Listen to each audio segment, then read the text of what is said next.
In this tutorial, we are going to discuss how you can partition your local hard disks, and this process can also be done on external hard drives as well.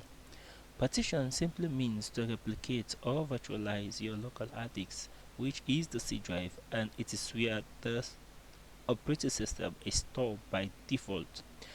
To create a partition, you need to open File Explorer, and on the left hand panel for Windows 2008 it will be Computer, and for Windows 2010 it will be this PC, and click on Computer. On this interface, as you can see, we only have one hard disk, which is local disk C, and local disk C is the default storage for our operating system folders. And to avoid accidentally deleting any of these folders, it is highly recommended that we partition this hard drive. To partition this particular hard drive, you go to the computer and right click on Computer for Windows 2008 and this PC for Windows 2010, and then you click on Manage, and on the Manage panel you click on the storage, you click on Disk Management. Computer management interface, as you can see, disk 0 we have a 30 gig, and of course this is a virtual machine running 2008 operating system.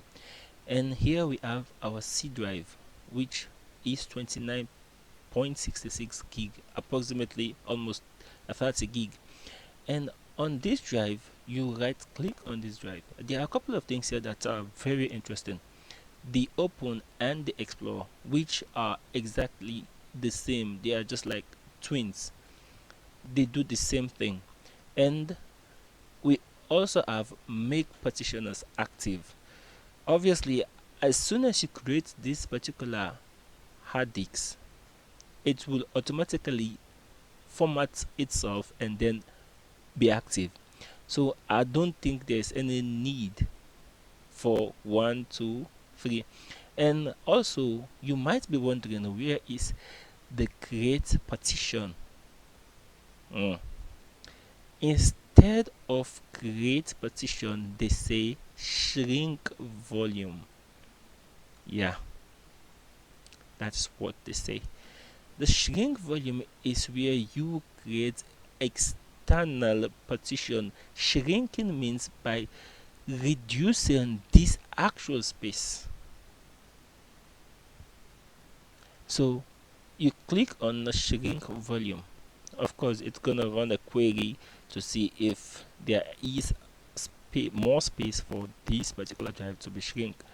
Now, on the shrink C volume, we have this is currently our available space, and of course, to be able to calculate this particular area, you definitely must know what or the exact amount of hard disks that you want to partition, and we will go with the default. Of course, there is some amount of calculation around this particular area. We need to stick with the default, of course, which is just a quarter of the actual hard disks, and then we click on shrink.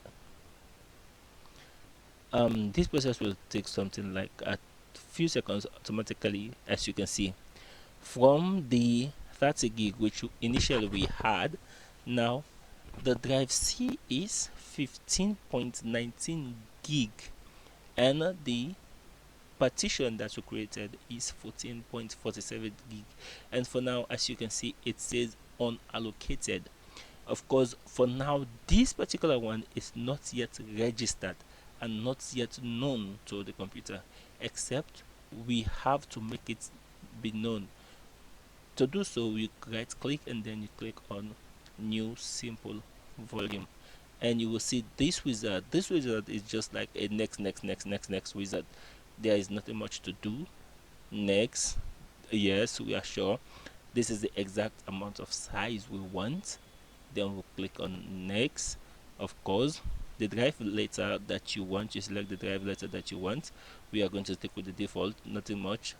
And next, and here is the only place I find it complex, or let me say necessary for you to view, which is the name volume label. Of course, this will be the name, whatever name you decide to give this particular hard disk. You have to write the name here. So for this, we just say late.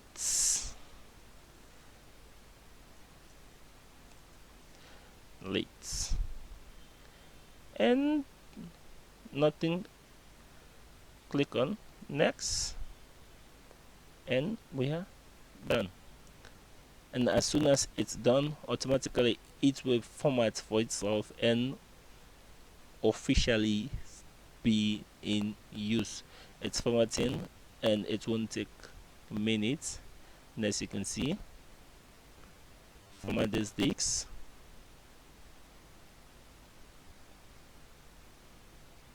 Formatting is done. Then we go to our file explorer on our computer. Now we have two local hard disks. Logically, the hard drive has been divided into two, but physically we only have one hard disk. This is the whole concept about partitioning.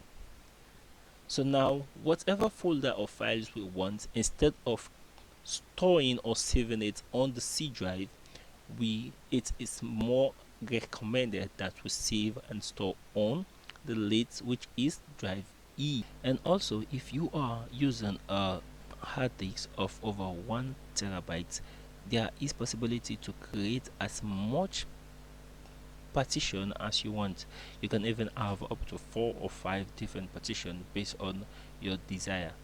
And also, if you have created a partition and you thought it fit that you want to delete that partition, the same process, you just have to go back to computer and then click on manage, and on the management panel you click on the disk management also, and now you right click on the drive that you want to delete, or you want to shrink, or you want to extend. And now let's see. But for now, if you delete this particular portion, what do you think will happen? Now we are going to delete this. Deleted, but there is no changes being made to this one.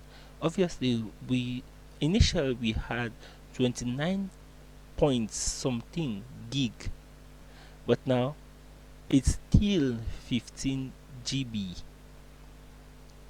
and we are seeing unallocated, and this guy is also occupying the same space that we provided for him.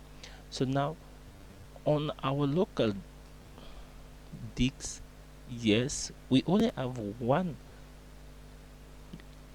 drive now, which is obviously the local disk C, and it's also, as you can see, we have 7.75 GB free from 15.1 GB, but our initial space was 29. So what happened now? After deleting this particular volume, we need to go back to the C and then reclaim what we give that particular guy. To do so, you right click and then click expand volume, and then you click on next. Of course, this is what we want to do. Next, we'll finish. Just a next, and finish. Now we have the 29.66 GB, and if we check on the folder, it's refresh. As you can see, 29.6 GB. This is how we also delete the partition. Thank you for watching this video. Don't forget to subscribe. Please share and like this video. Thank you for your support.